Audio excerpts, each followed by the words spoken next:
Hi hello నమస్తే Aadab friends, అందరు బాగున్నారా? నేను బాగున్నాను. ఐ హోప్ మీరు అందరు బాగున్నారు అని కోరుకుంటున్నాను. సో ఈ వీడియో కొంచెం మనకి టెక్నికల్ ఇష్యూస్ వల్ల కొంచెం లేట్గా పోస్ట్ అవుతుంది. సో మనము ప్రీవియస్ వీడియోలో నేను ఫ్లైఓవర్స్ రిలేటెడ్ ఇన్ఫర్మేషన్ తెలియజేశాను. ఈ వీడియోలో నేను వరంగల్ హైవే గురించి మీకు చెప్పాలి అనుకుంటున్నాను. సమ్ ఇన్ఫర్మేషన్ నేను గ్యాదర్ చేశాను. సో మనకి 40 years నుంచి మనకి వరంగల్ హైవే ఇప్పట్లో ఉన్నంత ఫాస్ట్ హైవేగా ఏం లేదు. చాలా 2 lane roads, narrow turns, villages మధ్యలో నుంచి రోడ్లు అండ్ సింగిల్ క్యారేజ్ వేస్ మాత్రమే ఉండేవి. అండ్ మనకి హైదరాబాద్ టు వరంగల్ ట్రావెల్ చేయాలి అంటే minimum 4 to 5 hours journey time పట్టేది. అదే ఇప్పుడు సేమ్ అదే రూట్ లో 2.5 to 3 hours లో మనము రీచ్ అయిపోతున్నాము. సో మనకి 40 years నుంచి వరంగల్ హైవే ఎలా ఏ రకంగా డెవలప్మెంట్ అవుతూ స్టిల్ ఇప్పటి వరకు కూడా ఎలా డెవలప్మెంట్స్ అవుతున్నాయి అనేది నేను కొంచెం ఇన్ఫర్మేషన్ చెప్తాను. సో మనకి 40 years బ్యాక్ అంటే 1990s నుంచి 80s to 90s అసలు అప్పుడు వరంగల్ హైవే ఎలా ఉండేది అంటే ఉప్పల్ క్రాస్ అయ్యాక మనకి మోస్ట్లీ అగ్రికల్చర్ ల్యాండ్స్, ఫారెస్ట్, చిన్న చిన్న టౌన్స్ మాత్రమే ఉండేవి. అండ్ గట్కేసర్, బీబీనగర్, భువన్గిర్, జనగాం ఈ ఏరియాస్ అన్ని చాలా సైలెంట్ గా ఉండేవి. అండ్ రోడ్ విడ్త్ చాలా తక్కువగా ఉండేది కాబట్టి మనకి యాక్సిడెంట్స్ కూడా చాలా ఎక్కువగా అయ్యేది. అండ్ అప్పట్లో మనకి ఇండస్ట్రీస్ అసలు లేవు, అగ్రికల్చరే మనకి మెయిన్ ఎకానమీగా ఉండేది. అండ్ ట్రాన్స్పోర్ట్ ఫెసిలిటీ వచ్చేసి మనకి ఆర్టీసీ అండ్ లారీస్ మాత్రమే మనకి ట్రాన్స్పోర్ట్ ఫెసిలిటీస్ గా ఉండేవి. అండ్ నైట్ టైం జర్నీ చాలా కష్టంగా ఉండేది. వై బికాస్ అక్కడ మనకి లైటింగ్ ఫెసిలిటీస్ ఏమీ ఉండకపోయేది. దెన్ 90s 90 to 2005 ఈ మధ్యలో మనకి ఈ టైమ్ ఆఫ్ పీరియడ్ లో మనకి మెల్లగా స్లో డెవలప్మెంట్ అనేది స్టార్ట్ అయ్యింది.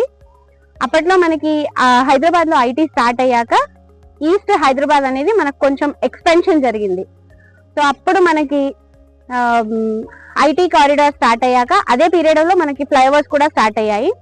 అండ్ ఉప్పల్ గట్కేసర్ కారిడార్ లో మనకి రోడ్లు అనేది కొంచెం వెడల్పు చేశారు. అండ్ ఉప్పల్లో ఇండస్ట్రియల్ బెల్ట్ అనేది డెవలప్ అయ్యింది.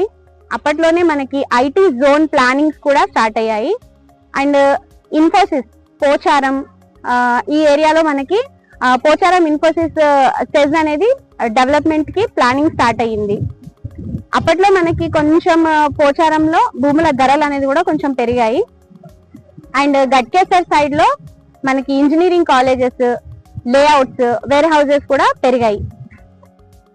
నెక్స్ట్ మనకి రైల్వే కనెక్టివిటీస్ వల్ల కాజీపేట్, వరంగల్ కి మంచి ఇంపార్టెన్స్ కూడా పెరిగింది. దెన్ 2005 to 2015 ఇది మనకి ఒక టర్నింగ్ పాయింట్ లాగా చెప్పొచ్చు. అంటే ఆ టైమ్ ఆఫ్ పీరియడ్ లో మనకి వరంగల్ హైవే అనేది ఒక మంచి గ్రోత్ జోన్ లాగా డెవలప్మెంట్ స్టార్ట్ అయ్యింది. నెక్స్ట్ అప్పుడు 4 lane ఎక్స్పాన్షన్స్, రోడ్ ఎక్స్పాన్షన్స్ కూడా జరిగాయి. అండ్ అప్పట్లో వరంగల్ హైవే నేషనల్ హైవే 202 గా ఉన్నదాన్ని అప్గ్రేడ్ చేసి నేషనల్ హైవే 163 గా రీనేమ్ చేశారు. తర్వాత మనకి ఔటర్ రింగ్ రోడ్ డెవలప్మెంట్ వల్ల వరంగల్ హైవేకి మంచి గ్రోత్ వచ్చింది. దశలోనే మనకి హైదరాబాద్ అనేది అంతర్జాతీయ స్థాయికి వెళ్ళింది.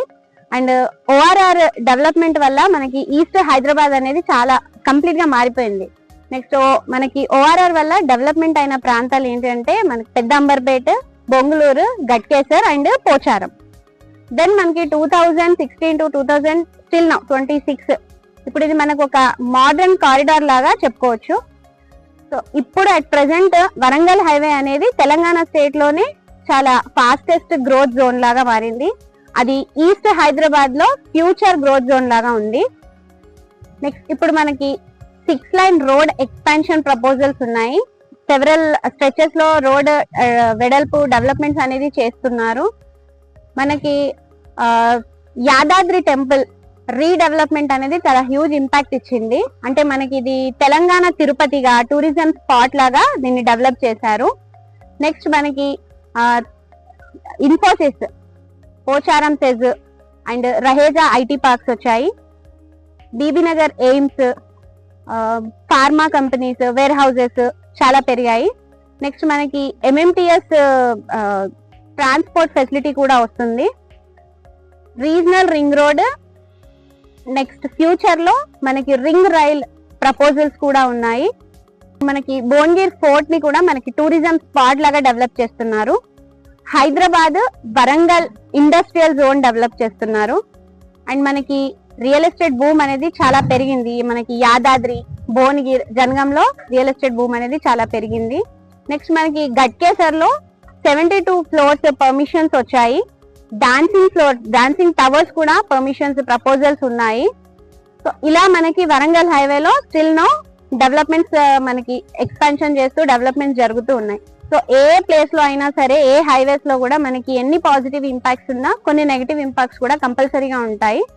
సో మనకి ఈ వరంగల్ హైవేలో మనకి ఫేక్ అప్రిసియేషన్ అంటే ఫేక్ అప్రిసియేషన్ మార్కెటింగ్ చేశారు. స్టిల్ ఇప్పుడు అది కంటిన్యూ అవుతుంది. నెక్స్ట్ ల్యాండ్ డిస్ప్యూట్స్ జరిగాయి.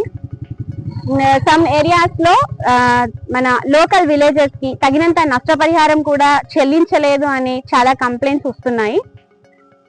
ఒక ఇన్వెస్టర్ యాదాద్రి టెంపుల్ ని బేస్ చేసుకొని ఒకవేళ ఇన్వెస్ట్మెంట్ చేయాలి అనుకుంటే మీరు ఈ కంప్లీట్ ఇన్ఫర్మేషన్ ని ఫస్ట్ తెలుసుకోవాలి. మీరు ఒక యాజ్ ఇన్వెస్ట్మెంట్ చేయాలి అంటే మీ ఇన్వెస్ట్మెంట్ అనేది డెడ్ ఇన్వెస్ట్మెంట్ అవ్వకూడదు.